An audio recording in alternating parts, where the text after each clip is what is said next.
Good morning, guys. It's a beautiful day. Can't complain. Out for a run, as I often do. Start thinking about stuff. First thing is that it's just so quiet out here, and I understand it's a special luxury that I have to be able to go for a run wherever I want and without masks. Just run out my door, so that's great.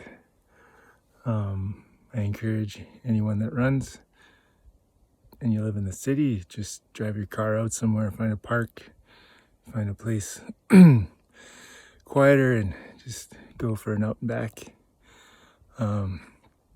Thinking today about a lot of stuff.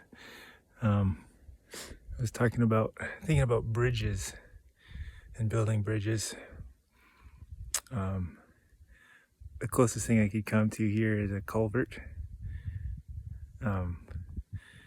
But it's on my mind because it's definitely a very volatile environment in the world. In particular, even where I live in Alberta, there's a lot of fear, tension, uncertainty. And now the narrative is that our government is sort of indifferent to the lives of Albertans and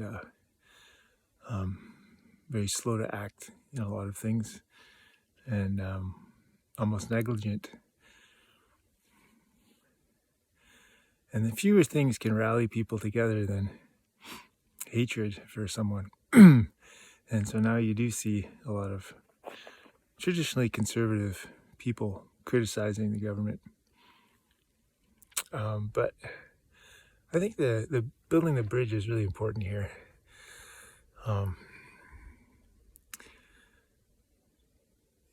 It's not constructive to tear people down.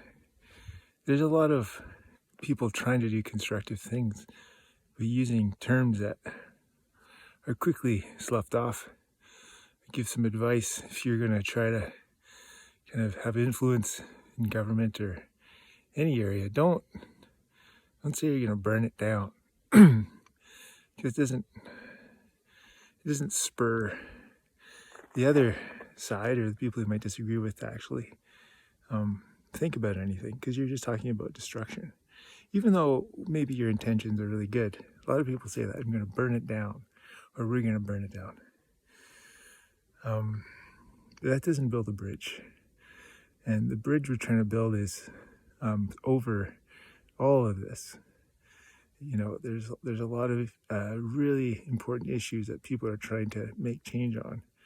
And these issues don't directly affect everyone in the same way. So if you hear someone talking about, Black Lives Matter, and you live in a rural part of Canada where you don't have any black people living in your town, don't think that the overarching idea there doesn't apply to you, and that someone can label something as something that you might not on the surface relate to, but then when you dig deeper, I definitely have racist roots, in the system has that everywhere. So that's just an example. And there's a little clip I saw a couple of weeks ago from comedian Sarah Silverman talking about this. She has a friend who grew up as a white supremacist, like a neo-Nazi, in his 20s, and in his 30s, he went away from that. Now he's a big, outspoken against it.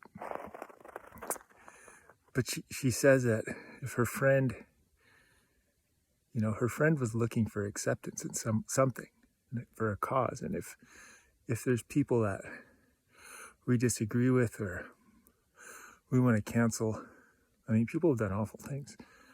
But if we're going to cancel everyone, then all we're doing is pushing them away to, the other side. And there are always sides.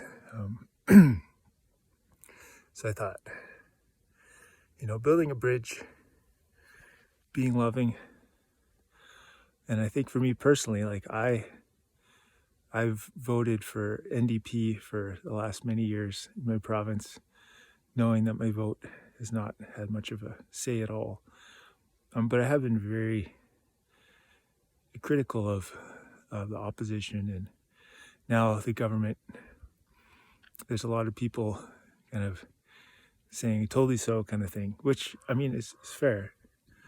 But let's try to build something here.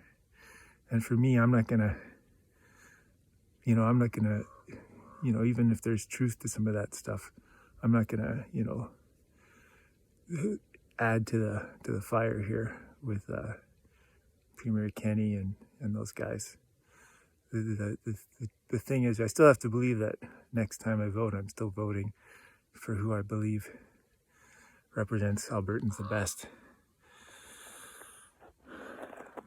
Yeah, but the other thing is like, well, comedian Sarah Silverman, who should listen to her? The artists, the people that are creative are the ones we should be listening to. Think about it. Think about this week in Manitoba, the premier.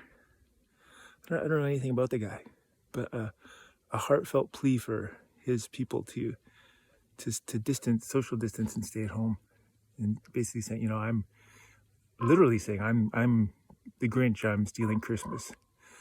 That made international news because he spoke from the heart. There's poetry to that. There's passion to that. Politics is not art, but politicians can speak in ways that can really get to you. But we need to listen to the artists, because artists, they don't have a constituency they're trying to get people to vote. They're just speaking from their heart, and they're trying to share that with people to make the world better. Any music you listen to is to make people feel something, mostly joy, right? Comedians, that's what they do, is they want to make the world a better place. So if you think celebrities shouldn't have a say, they're a celebrity because they're famous, but they should have a say because they're talented artists that see the world differently. Anyways, building bridges. If you get tempted to really lay into someone for their beliefs, think about maybe a more constructive way. Maybe ask them questions. Maybe just really think before you say something. Really think before you post something online. I mean, I thought about this, so I'm sharing it. But now I think I'm just rambling. 10K today. Happy. Have a great week.